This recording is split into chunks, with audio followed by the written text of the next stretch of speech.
ಅಲ್ಲಿ ನೀವು ಫಲವತ್ತಾದ ಭೂಮಿ ಅನ್ನೋದಿದ್ದರೆ ಇಡೀ ಸದಾಶಿವನಗರ ಮೈಸೂರು ಅರಮನೆಗೆ ಹಣ್ಣು ಬೆಳೆದು ಕೊಡುತ್ತಾ ಇದ್ದು ತೋಟ ಆಗಿತ್ತು ಸರ್. ಅದು ಫಲವತ್ತಾಗೇ ಇತ್ತು.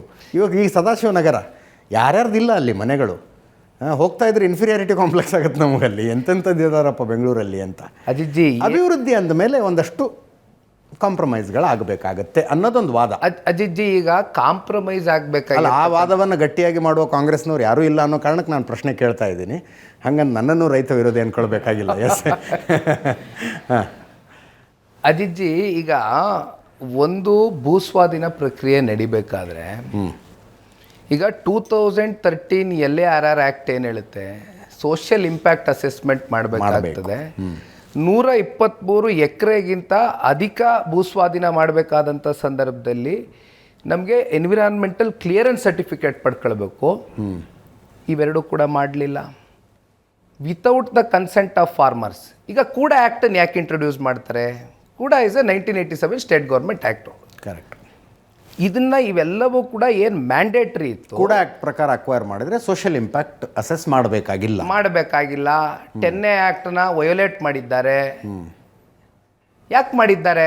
ಈಗ ತಾವು ಸದಾಶಿವನಗರದಲ್ಲಿ ಅಲ್ಲಿ ಫಲವತ್ತಾದಂಥ ಎಲ್ಲ ಪ್ರದೇಶ ಎಲ್ಲರೂ ತಾವು ಹೇಳಿದ್ರಿ. ಈಗ ಕೊಡಬೇಕಾಗಿರ್ತಕ್ಕಂಥದ್ದು ರೈತರು ಭೂಮಿನ, ಅಕ್ವೈರ್ ಮಾಡ್ತಕ್ಕಂಥದ್ದು ರೈತರ ಭೂಮಿನ.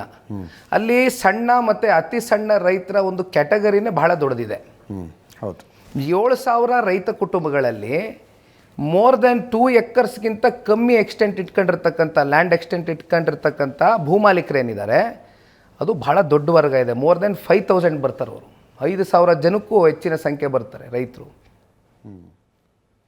ಅವ್ರು ಕನ್ಸೆಂಟ್ ಪಡೆಯುವಂಥ ಕೆಲಸ ಆಗಬೇಕಲ್ಲ. ಯಾವುದೇ ಲ್ಯಾಂಡ್ ಎಕ್ವಿಸಿಷನ್ ಮಾಡಬೇಕಾದ್ರೂ ರಾಜ್ಯ ಸರ್ಕಾರ ಯಾವತ್ತೂ ಅವ್ರು ಕನ್ಸೆಂಟ್ ಪಡಿಬೇಕಾದ್ರೆ ಅವ್ರ ಭೂಮಿ, ಅದು ಅವ್ರ ಪಿತ್ರಾರ್ಜಿತ ಆಸ್ತಿ, ಅವ್ರನ್ನ ಕೊಡೋದಕ್ಕೆ ಸಿದ್ಧ ಇದ್ದೇನೆ. ಈಗ ನಿಮ್ದು ಕೊಡ್ತಕ್ಕಂಥ ಕಾಂಪನ್ಸೇಷನ್ ನಮ್ಮ ಪೂರ್ಣ ಒಪ್ಪಿಗೆ ಇದೆ, ನಾವು ಕೊಡ್ತೀವಿ ಭೂಮಿ ಅಂತ ಬಂದಾಗ ಧಾರಾಳವಾಗಿ ತಗೋಬೋದು, ಯಾವ ಸರ್ಕಾರ ಬೇಕಾದ್ರೂ ತಗೊಳ್ಬೋದು. ಆದರೆ ಒತ್ತಾಯಪೂರ್ವಕವಾದಂಥ ಒಂದು ಕನ್ಸೆಂಟ್ ಇಲ್ದಿರ ಯಾಕೆ ಮಾಡ್ತಾಯಿದ್ರಿ ಅಂತಕ್ಕಂಥ ಪ್ರಶ್ನೆ ಇಲ್ಲಿ ಮೂಡಿರೋದು. ಗೋಮಾಳದ ಬಗ್ಗೆ ಯಾಕೆಂದರೆ ಸರ್ ಇವ್ರು ಏನು ಹೇಳ್ತಾ ಇದ್ದಾರೆ, ಗೋಮಾಳನ ಅರ್ಜಿ ಹಾಕೊಂಡಿದ್ರು ಅಂತ ಹೇಳ್ತಾರೆ. ಇದೇ ರಾಮನಗರ ಜಿಲ್ಲೆಯಲ್ಲಿ ಪಾರಾಮ್ ನಂಬರ್ 50 ಮತ್ತು 53ನ 89, 90 ಹಾಕವ್ರೆ, 90, 2000 ಹಾಕವ್ರೆ.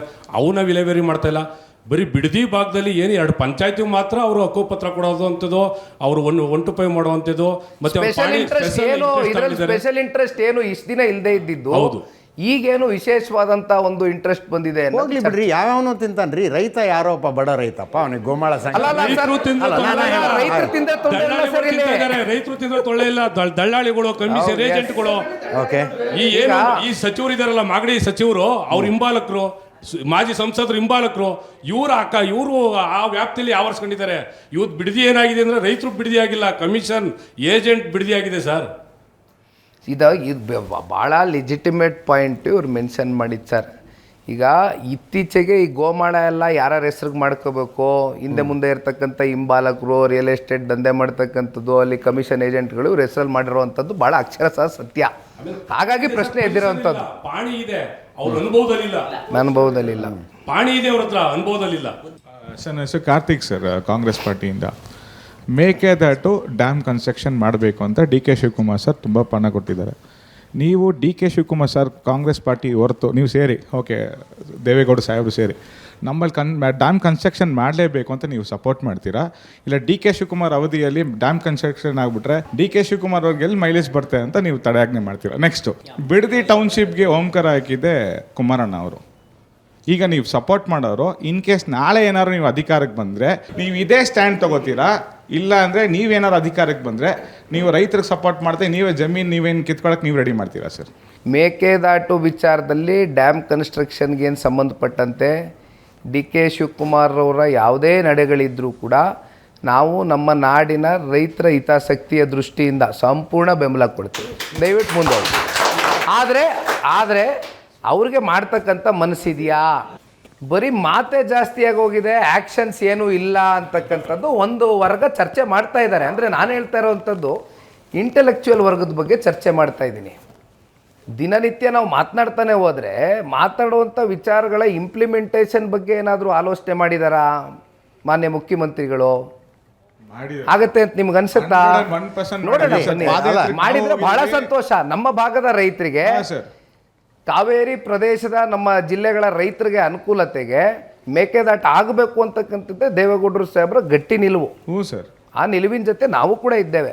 ಈಗ ತಮಿಳ್ನಾಡು ಕಾಂಗ್ರೆಸ್ನವ್ರು ವಿರೋಧ ಮಾಡಿದ್ರೆ ಏನು ಮಾಡ್ತೀರಿ? ಏನು ಮಾಡ್ತೀರಿ? Sir 1 second sir. ಅಲ್ಲ, ಜೊತೆಲಿದ್ದಾರೆ ಸರ್, ಈಗ ಕೇಳ್ಬೇಕು ನೀವು ಪ್ರಶ್ನೆ.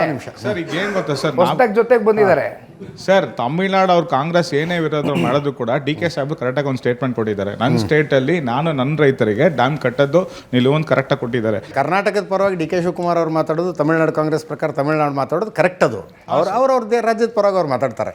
ಮೇಲೆ ಸೋನಿಯಾ ಗಾಂಧಿ, ರಾಹುಲ್ ಗಾಂಧಿ ಅವ್ರು ಏನು ಹೇಳ್ತಾರೆ ಅಂತ ಪ್ರಶ್ನೆ. ಸರ್ ನಾನು ಅದನ್ನೇ ಹೇಳ್ತೀನಿ. ಅಲ್ಲ ಸರ್, ಆಮೇಲೆ ಈಗ ದಬ್ಬಾಳಿಕೆ ಮಾಡಿ ನಾನು ಮಾಡೇ ಮಾಡ್ತೀನಿ ಡ್ಯಾಮ್ ಕನ್ಸ್ಟ್ರಕ್ಷನ್ ಅಂತ ಹೇಳೋ ಪರಿಸ್ಥಿತಿಲಿ ಅವ್ರು ಇದಾರ?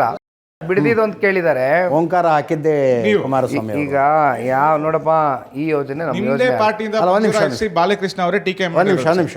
ಅಲ್ಲ, ಅವ್ರು ಟೀಕೆ ಮಾಡಿದ್ದಕ್ಕೆ ಸಚಿವ ಸ್ಥಾನ ಸಿಕ್ಕಿರೋದು ಇವತ್ತು ಅವ್ರಿಗೆ.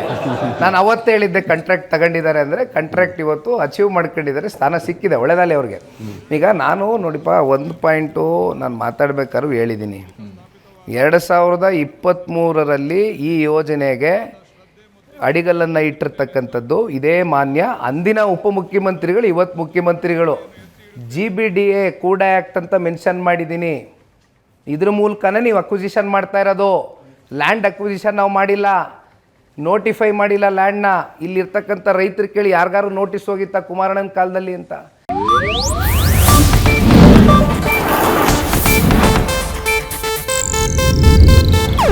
ಇದು ಏಷ್ಯಾನೆಟ್ ನ್ಯೂಸ್ ನೆಟ್ವರ್ಕ್ ಪ್ರಸ್ತುತಿ.